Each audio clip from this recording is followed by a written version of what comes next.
Stand nice and close together, please, guys. We're in West Bay. And what are we doing? West Bay, yes, we're in West Bay, aren't we? And we've come down to the fair and we've got distracted by these activities here. Today we are at Nature Rocks at the Salt House, which is 3 days of family activities, drop-in sessions, and it's inspired by the Jurassic Coast and the fabulous natural heritage of the local area. We've had people just drop in, for 5 minutes, have a little go, and then, go out in the sunshine again. Or we've had people that have stayed for well over an hour, even people who've returned following days. So as part of the Earth Festival, the Jurassic Fun Days bring an educational side to it, but in a fun way, really. This event is actually organised in partnership between 4 different organisations. That's us, the Jurassic Coast Team, it's Bridport Museum and the National Trust, and also the Dorset Area of Outstanding Natural Beauty. And we've all got our exhibitions here telling people about the range of work that we do and also offering different activities.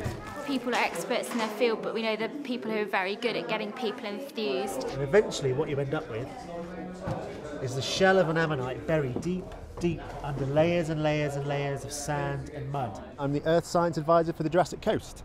That basically means I help to look after all the rocks along the Dorset and East Devon Coast World Heritage Site. What's been the best bit for you about the whole experience? Working with the children and seeing the smiles on the children's faces. And the adults pick up the literature, take it away with them, and so the education carries on. There's lots of different fossils that you can find in there. We're all very good at what we do, but when we do it together, we do it better.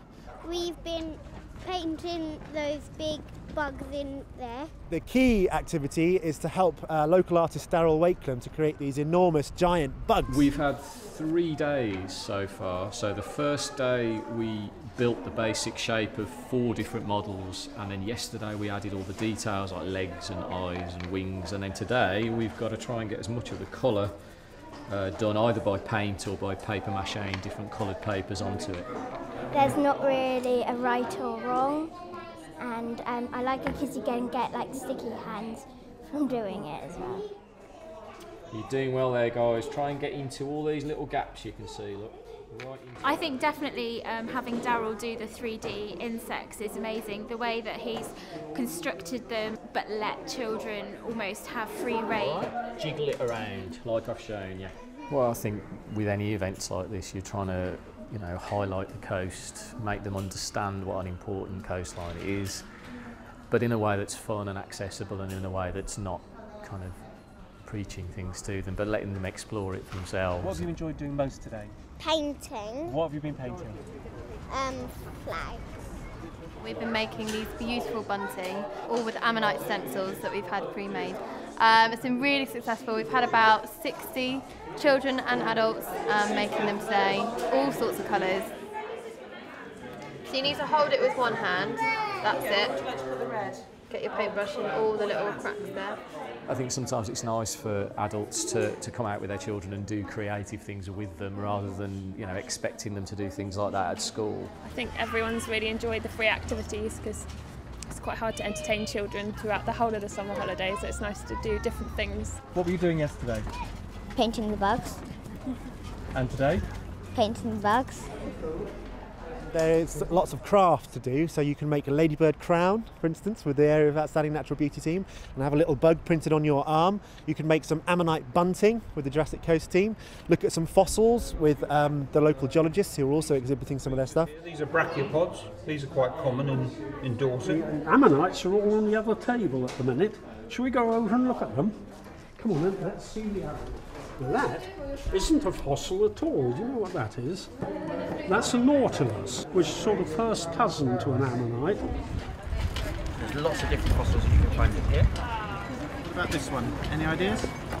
We've got our fossil dig kit just behind me that you can see. So buried in the sand there's replicas of lots of the different fossils you can find on the Jurassic Coast. So can you see what it's called?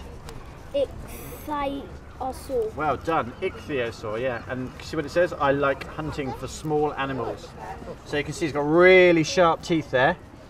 Those sharp teeth would have crunched their way through these, the little ammonites. So instead of just handing them a leaflet that says stay away from the cliffs, when they're actually brushing away the sand, we can talk to them about the best places on the beach to look for fossils. Well, when I was 6, me and my sister started digging for fossils. Yeah. What was the swirly one called?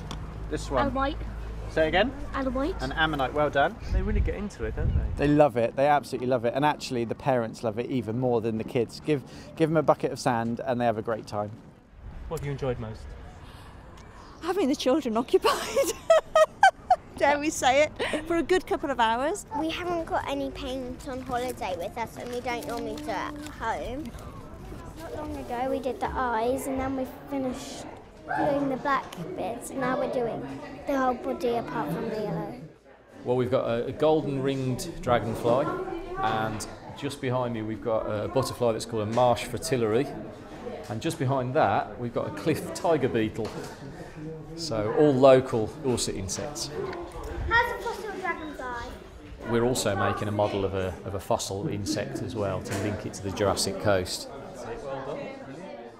I know we've had people come here who've come specifically because they've seen adverts for it, but there's also been people who've just been walking past and seen people coming in and out with things they've made and decided to come and have a go themselves.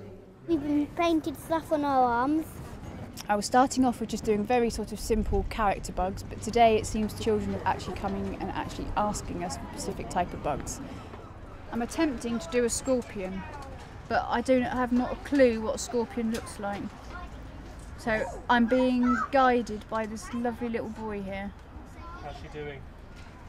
Good. Am I doing all right? Yeah. Can you tell us what you got on your arm? A bug with yellow spots, and it's pink with white legs and blue stripes. We're here to talk about marine and beach litter, really. We are making beach champion medals to sort of say how much we really like our beaches here and wear the medals as custodians of the beach. Why is it so big? So that everyone can see all the detailed bits and all the patterns that a dragonfly has. When it's finished, it will be hung up in the Bridport Museum. Which is particularly good for people who were here on day one and only saw the skeletal structures, and now they can see them painted and in colour. So that children could look at the detail of the bugs and everything. What have you found today? Has it been tiring? A bit tired now, probably, aren't you, Oliver? Does the cameraman put it up to his eye? Yeah. I hope we stay here all day.